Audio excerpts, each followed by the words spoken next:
청년 정치인들의 가장 핫한 정치쇼 쇼미더 정치 시작하겠습니다. 최재현 더불어민주당 선대위 대변인, 김재섭 전 국민의힘 비대위원 나왔습니다. 어서 오십시오. 반갑습니다. 네, 안녕하십니까. 네. 자, 이준석 대표가 제주도 있다고요? 예. 예, 제주도 있는데 오늘 기자들과 만나서 여러 가지 이야기를 했더라고요. 당무 네. 거부는 아니다. 뭐 거부할 게 있어야 거부를 하지. 그렇죠. 돌려가기 아닙니까 이거? 뭐 돌려가기죠 사실은. 지금 근데 행보를 보면 어제는 부산에 갑자기 나타나가지고 예. 장제원 의원실, 그러니까 장제원 의원의 지역 사무실을 기습 방문을 했지 않습니까?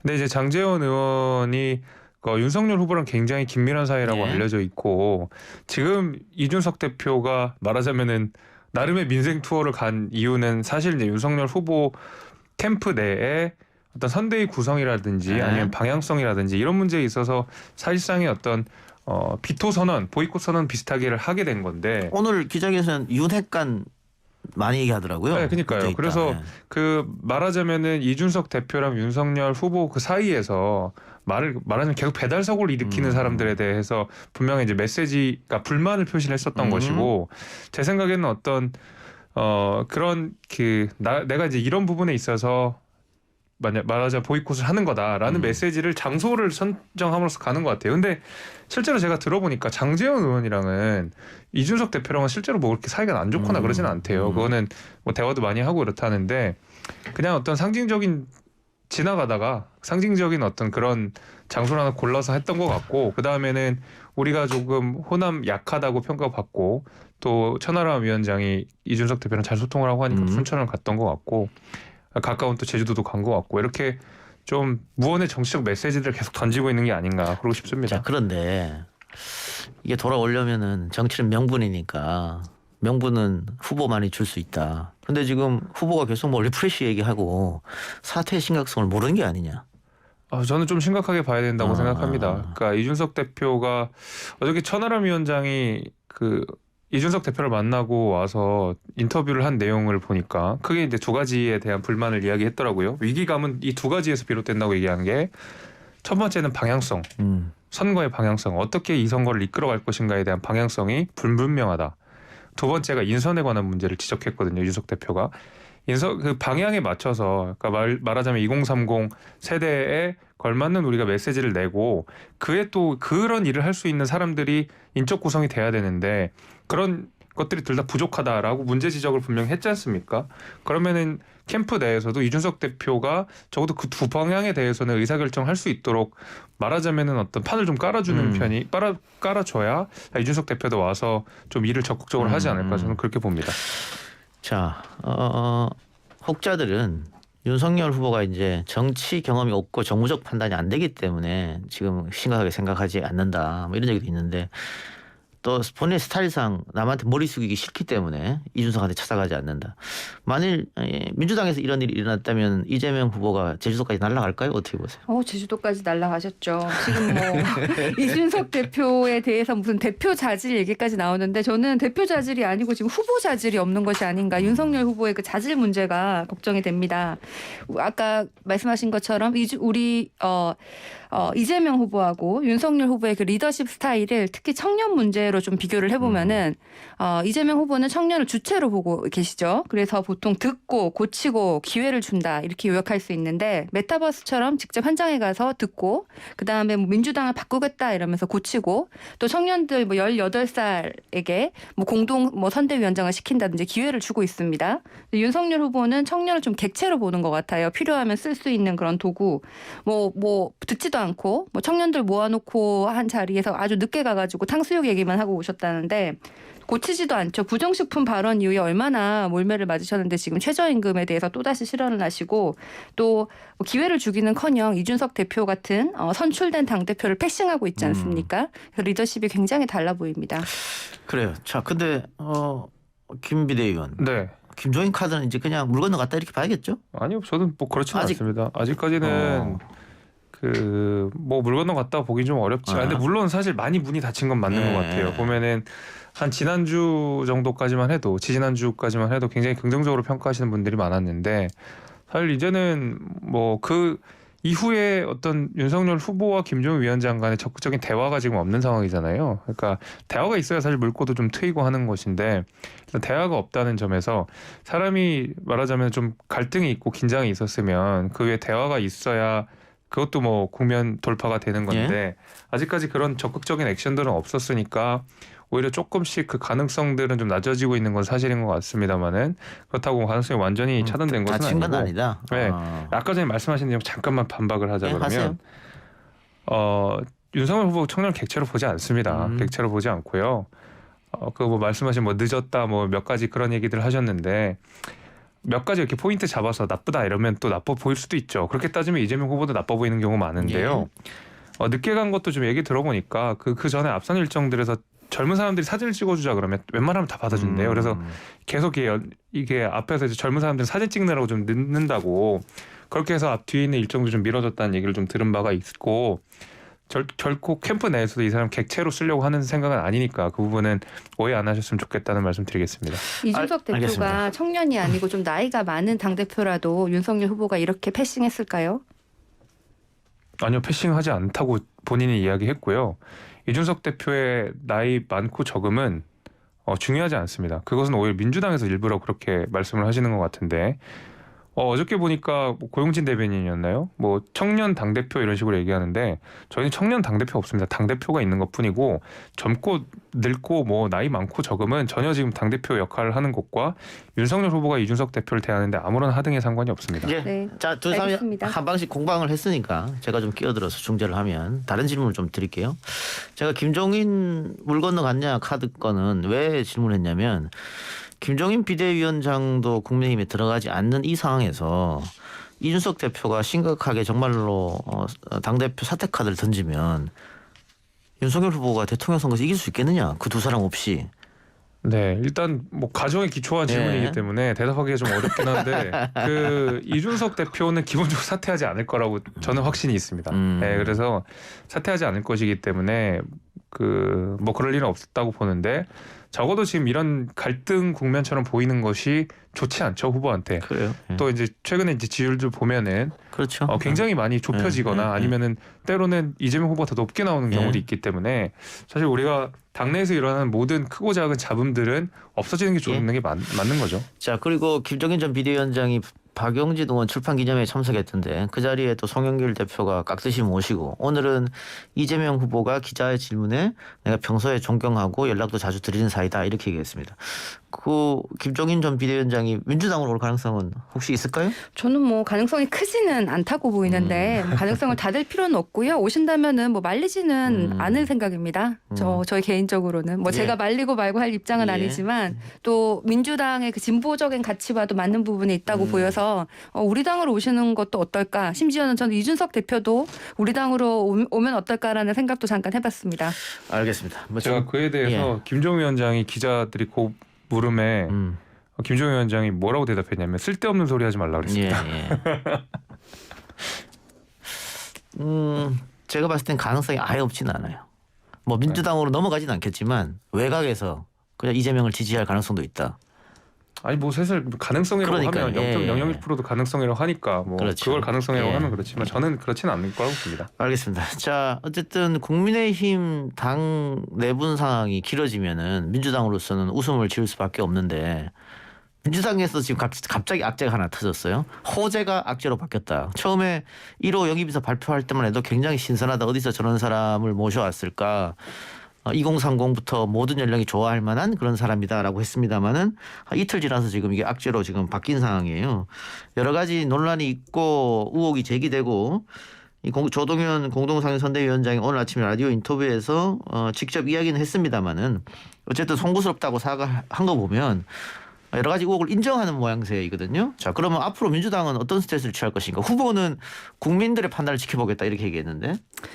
사실 개인 사생활 보호라는 측면하고 공인으로서 자질 검증이라는 측면을 좀 구분하는 것은 좀 쉽지도 않고 좀 말하기도 굉장히 조심스러운 면이 있습니다. 근데 제 의견을 말씀드리면은 이 조 위원장이 선대위원장이란 일을 잘할 수 있는 분인가 이걸 묻는 건 굉장히 마땅한 질문인데 예. 개인 사생활이 과연 선대위원장 잘하는 것에 필요한 것인가 이것은 조금 의문이 들고 물론 이제 선출직 공직자의 경우에는 선거 과정이나 검증을 통해서 이런 것들을 많이 묻는 것이 마땅한데 이분은 뭐 선출직으로 나온 것도 아니고 갑자기 좀 영입이 된 상황이죠.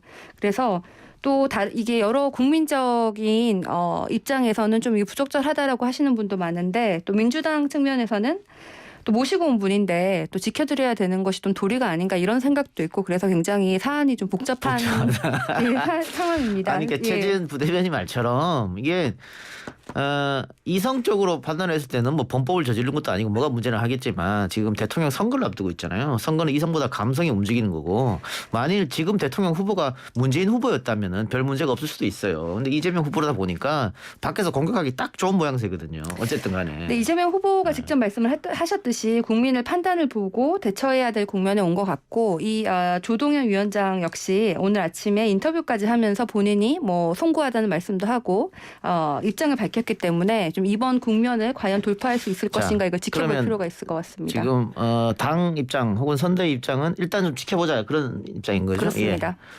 김 비대위원. 네, 이재명 후보가 뭐 국민의 판단에 맡긴다고 하셨는데 국민의 한 사람으로서 별로 그렇게 썩 유쾌하지는 않습니다. 예. 예. 일단 의견 하나 드리고요. 두 번째로는 만약에 이제 최 대변인이 말씀하신 대로 이게 뭐 사적 영역이고 공적인 것으로 끌어오지 않았으면 좋겠다. 예. 내지는 공동 선대위원장을 수행하는데 그게 뭐가 중요하냐라고 생각이 되시면 후보가 그걸 설득하셔야죠. 후보는 국민들한테 맡기겠다라고 판단을 유보하셨거든요. 그러니까 그런 면에서 저는 이재명 후보가 스스로 이 부분을 돌파할 자신이 없다고 생각을 합니다. 그래서 결국 사실 국민 여론 이미 안 좋지 않습니까? 사실 어제 그제 뭐 계속 그 이슈로 들끓었기 때문에 네. 국민 여론이 안 좋은 건 이미 뭐 대부분 다 아는 사실이고 후보가 만약에 그걸 정말 자신 있다 그러면 돌파를 하셔야 된다고 생각을 하고요. 저는 조동현 씨, 예. 조동현 그 상임선대위원장 같은 경우에 아침에 뭐 송구스럽다는 말씀했지만 저는 사실 그게 좀 변명처럼 들렸어요. 뭐냐면 이런 사생활이 공적인 영역에 들어가는 게 사실 좋지는 않죠. 본인 개인에게도 굉장히 불행한 일이고 개인적으로 안타까운 일이 분명히 있다고 생각이 되는데 그것을 도전으로 미화하는 건 전 좀 그렇다고 봤어요. 뭐냐면 도전할 수 있죠. 누구나 도전할 수 있습니다. 그러나 거기에 대한 책임은 분명히 본인이 지고 가는 게 맞습니다. 민주당이 지고 가는 게 맞고. 근데 마치 도전과 책임을 굉장히 혼돈해서 나는 그냥 도전했을 뿐인데 왜 나한테 책임까지 지우냐. 책임을 지는 걸 모르고 도전하신 게 아니잖아요. 그래서 저는 도전을 하신 거는 이미 결정을 하신 사실이고 우리가 도전한 것 같다 뭐라고 하지 않습니다. 대신에 도전했으면 본인이 가졌던 그런 사생활의 문제에 대해서 책임질 자세를 갖고 나오셨어야 되는 거죠. 그런 면에서 저는 뭐 송구스럽다는 말이 그냥 이렇게 납득되지는 않았었습니다. 사실 뭐 제가 조동현 위원장을 직접 만나본 적도 없고 저 스스로도 이 영입 시스템 자체에 대해서 조금 문제의식을 가지고 있습니다. 예. 그래서 좀 근본적으로 변화가 필요한데 조동현 위원장의 사생활에 대해서 과도한 관심은 사실 이런 사생활의 영역에 대해서 우리가 좀 많이 조심을 하고 지켜왔는데 거기에 대해서 선대위원장이라는 그런 직함 때문에 이것을 다 밝히는 것이 적절한가에 대해서는 좀 의견이 나눌 수 있을 것 같고요.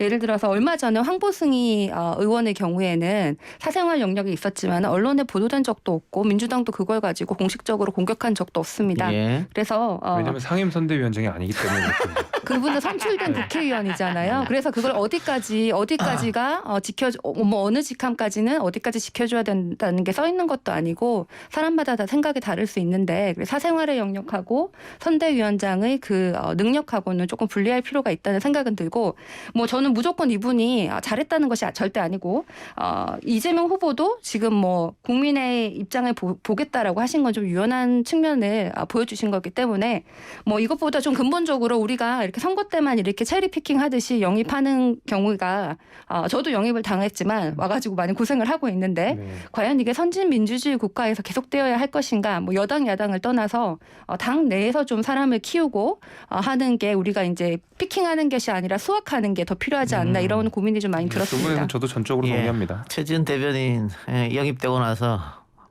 이렇게 표현하면 좀 그렇습니다만 아무도 케어해주지 않았죠 그 뒤에. 지금까지 고생을 많이 하고 있죠. 원래 그런 거예요.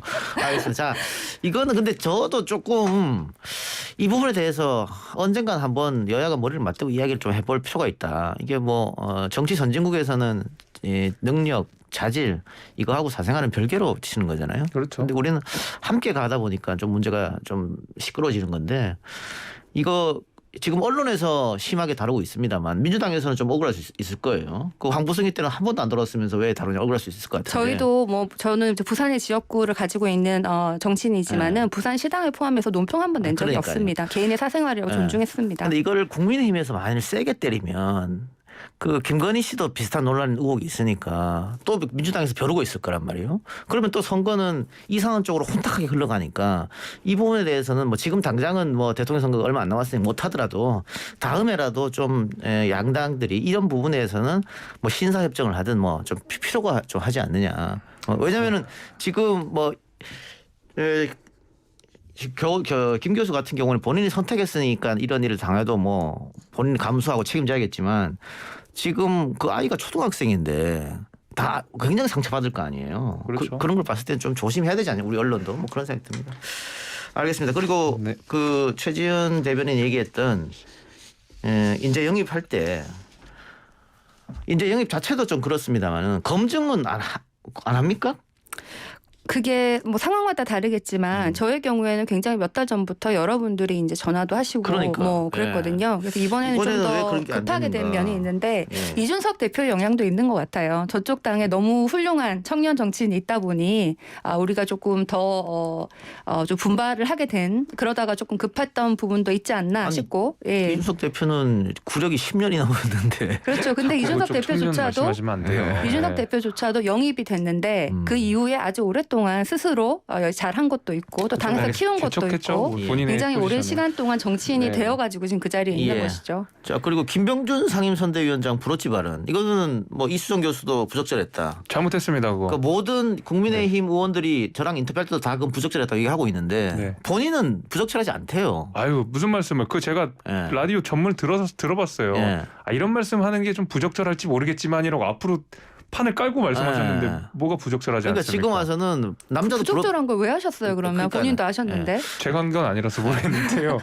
부적절한 거죠. 그거는 뭐 그 이후에 사실 저는 해명이 더 좀 그냥 그랬어요. 뭐 액세서리는 뭐 남자도 차고 그러니까. 예. 아니 브로치는 여자만 차는 거잖아요. 네. 근데 갑자기 이게 액세서리를 왜 갑자기 바뀌고 내가 두 아이의 뭐 페미니스트고 두 딸을 가진 아버지 그런 얘기를 뭐하러 합니까? 저는 그거는 오히려 깔끔하게 사과하고 털었으면 더 낫지 않았을까? 깔끔하게 사과하고 털었어야 되는 문제고요. 그거는 뭐 같은 당이고 뭐 선대위원장이시면은 대단히 부적절한 발언이었습니다.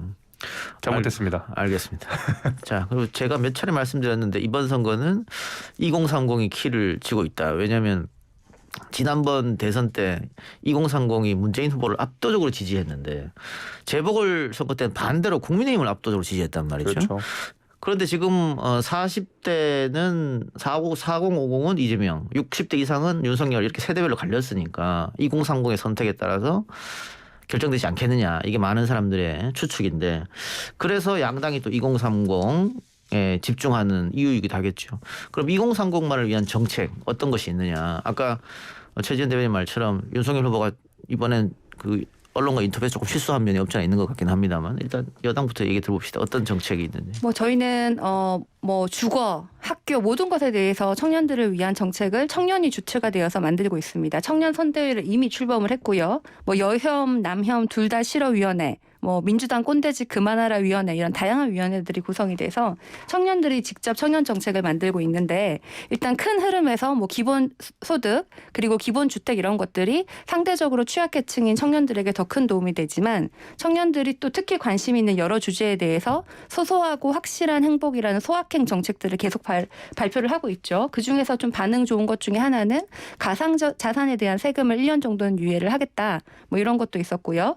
또 청년들에 대해서 여러 가지 지원, 면접비에 대해서 뭐 지원을 해준다든지 여러 가지 지원들이 있었고 사실은 경기도에서 이재명 후보가 청년들을 위한 많은 정책을 했는데 그 중에서 좀 성공한 것을 전국적으로 확대하는 그런 것들이 매우 많습니다. 그리고 청년 정책에 대해서는 이재명 후보가 윤석열 후보보다 훨씬 지지율이 빠졌을 때도 청년 정책을 가장 잘할 것 같은 후보는 항상 이재명 후보가 1위가 나왔고 어떤 이 사람들이 직장 상사라면 누구랑 일하고 싶냐 그러면 항상 이재명 후보가 나왔습니다.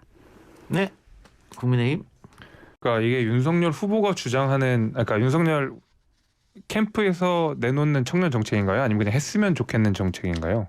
윤석열 후보는 지금 정책이 없어가지고 후보가 물어보시는 됐으니까. 건가요? 아, 예, 아니면 일단 국민의힘이 캠프가 아니라도 국민의힘이 준비한다든가 뭐 이런 것도 있지 않습니까? 네, 그냥 제 생각은 좀 있는데 예. 그 일단은 윤석열 후보의 청년 정책 중에서 제가 가장 약간 인상 깊게 봤던 것은 결국 이제 집 문제를 해결하기 위해서 대출 규제를 확실히 이제 완화한다는 거. 적어도 젊은 사람들, 그다음에 신혼부부라든지 첫 주택이 필요한 사람들에 대해서 넉넉하게 대출 규제를 풀어주는 정책이 사실 저는 제일 인상 깊었어요. 왜냐하면 어떻게 보면 제일 당연할 수가 있겠지만은 우리가 뭐 저출산 문제도 있고 그다음에 뭐 노동 문제도 있고 뭐 취업 문제도 있고 젊은 사람들이 굉장히 다양한 사회적 문제들을 겪고 있는데 그 근본으로 들어가면 결국 내 집이 없다는 데서 제일 크게 이런 사회적 문제들을 겪는 것 같거든요. 저는 그런 면에서 그 펀더먼탈이잖아요. 이게 뭔가 모든 내 삶의 기초이고 그래서 이런 대출 규제라든지 아니면 뭐 원가준택이라든지 하는 적극적인 좀 공급 정책이랑 그다음에 대출 규제로 젊은 사람들도 집을 살 수 있게끔 제도적 보완을 하는 것이 개인적으로는 청년들을 위한 가장 좋은 정책이 아닐까라고 생각이 됩니다. 제가 조금 예. 보태도 될까요? 이 대출 규제나 첫 주택에 대해서 첫 주택을 구입하는 사람들에 대한 혜택은 문재인 정부에서도 이미 있고요. 특히 그 청년과 첫 주택 많이 구입자에 줄였죠. 대해서 뒤로 가면서.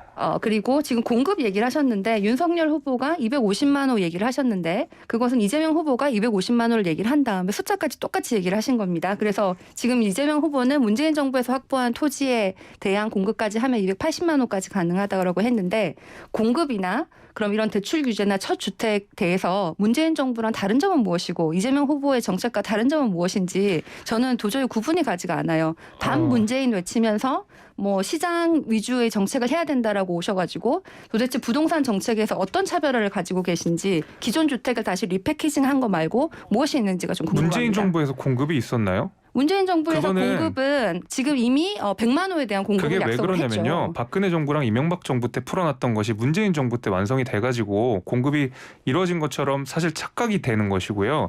문재인 정부 내에서 인허가가 돼가지고 그 공급 주택 한 거 없습니다. 주택 공급한 거 없습니다. 그 대출 규제도 마찬가지로 사실 젊은 사람들도 실주택 그러니까 실거주를 위한 사람들 역시도 계속 대출 규제하면서 조여왔잖아요. 이 사람들을 위해서 신용대출도 막아놓고 LTV도 막아놓고 계속 낮추는 방식으로 해가지고 사실상 집 못 사게 해놓고 집가 이렇게 폭등시켜놨는데 결국 공급 부족, 대출 규제 이 근원적인 문제들을 그렇게 선언해놓고서는 아무것도 지키지 않았으니까 윤석열 후보가 그 당연한 걸 얘기해도 먹히는 거예요. 제가 그게 문제인 거죠. 뭐 문재인 정부의 부동산 정책이 잘했다는 것은 아니고요. 문재인 정부가 다만 이제 100만 호 공급 대책을 밝혔고 지금 실행하고 있는 것은 이제 한 가지 팩트 체크를 드리고요. 우리 부동산 정책이 최소. 여러 가지 문제가 있었지만 윤석열 후보가 된다고 부동산 정책이 좋아질까라는 확신은 윤석열 후보가 주지 못하고 있다는 말씀을 드립니다. 지금까지도 우리 민주당이 많은 비판을 가지고 있지만 경제 정책은 누가 잘할 것인가라고 하면 이재명 후보가 압도적으로 여러 여론조사에서 훨씬 더 좋은 성적을 보여주고 있습니다. 근데 저는 그거에 동의할 수 없는 것이요. 이재명 후보가 경기도 지사로 있으면서 당시 이제 경기도의 경제 성장률을 보면 최근에 아마 보셨을지도 모르겠는데 마지막에 이재명 지사의 임기 동안 굉장히 많이 경제 성장률이 팍 떨어졌어요. 코로나 상황이 있었잖아요. 예. 이재명 굉장히 자랑 많이 후보가 하셨잖아요. 상대적으로 봐야죠. 경기도하고 다른 지역이라든지 한국의 경제 성장률하고 코로나가 문재인 있었던 정부 다른 경제 성장률 좋다고 경제 반등했다고 문재인 정부는 계속 얘기했는데 경기도에서 떨어진 거면 이재명 후보가 잘못한 거 아니에요? 좀 상대적으로 봐야 될 것 같습니다. 코로나 이후에 상대적으로 대한민국은 좋은데 한국하고 경기도가 안 좋은 건데요. 다른 그러면? 나라 그리고 코로나 이후의 지역 이렇게 비교를 해봐야 될 거고 사실 이재명 후보의 공과 시를 다 떠나서 행정 경험이 있는 분하고 검찰총장으로서 경제적인 일을 한 번도 해보지 않은 분과의 그 차이는 우리가 토론을 할 것이 아니라 국민들이 판단하실 것이라고 생각합니다. 근데 그 경험이 사실 이번에 경제 성장률을 보면서 잘 못했다는 증명이 되었기 때문에 저는 김재석 위원의 그 의견이시고요. 아니 데이터가 그런데요, 예. 뭘? 제가 1분 30초쯤 남았는데 제가 두 분께 하나씩만 질문해드리겠습니다. 그 이재명 후보가 전국민 재난지원금에 이어서 국토보유세도 국민이 반대하면 하지 않겠다. 이건 말 바꾸기 아니냐? 혹은 여론 보고 정치하느냐? 여론 보고 정책 만들어 나가느냐 이런 또 반론이 있어요. 두 가지 말씀을 드리겠습니다. 하나는 이재명 후보의 그 실용주의 유연성이 장점도 있습니다. 근데 두 번째로는 이재명 후보는 말을 바꾼 적이 없습니다. 국토보유세와 기본소득 같은 경우에는 대통령이 되면 기본소득위원회를 설치해서 거기서 국민적 합의를 통해서 할 것이고 국민이 반대하면 안 한다는 똑같은 워딩을 경선 때도 얘기를 했고 본선 때도 얘기를 했고 최근에 TV에서도 얘기를 했어요. 워딩은 똑같았는데 경선에서 그 얘기를 했을 때는 야당을 포함해서 언론에서 공산주의자다. 반시장이다. 경자도 모른다. 그랬는데 이번에 정말 토시 하나 안 틀리고 똑같은 얘기를 했는데 공약을 바꿨다. 뒤집었다. 이렇게 해석을 하더라고요. 그래서 공약을 바꾼 것이 아니고 원래 원칙을 얘기를 한 것이고 또 이재명 후보 같은 경우에는 이 국민적 합의를 거치겠다는 예, 것이 국민적 합의를 거치면 반드시 해낼 수 있다. 예. 그 자신감을 보여주는 것입니다. 예. 자 그리고 윤석열 후보는 52시간 폐지 또 최저시급 폐지했다가 캠프가 급하게 또 수습하는 과정이 있었는데 김재섭 비대위원이 해명할 시간이 없네요. 다음 주에 합시다. 네. 네. 해명 잘 안 될 것 같긴 한데. 네. 해명할 시간이 없어요. 놀랍고 멋있게 해명하도록 하겠습니다. 그래 오늘 두 분 말씀 여기서 마무리하겠습니다. 지금까지 김재섭 전 국민의힘 비대위원 최재현 민주당 선대위 대변인이었습니다. 수고하셨습니다. 감사합니다. 고맙습니다.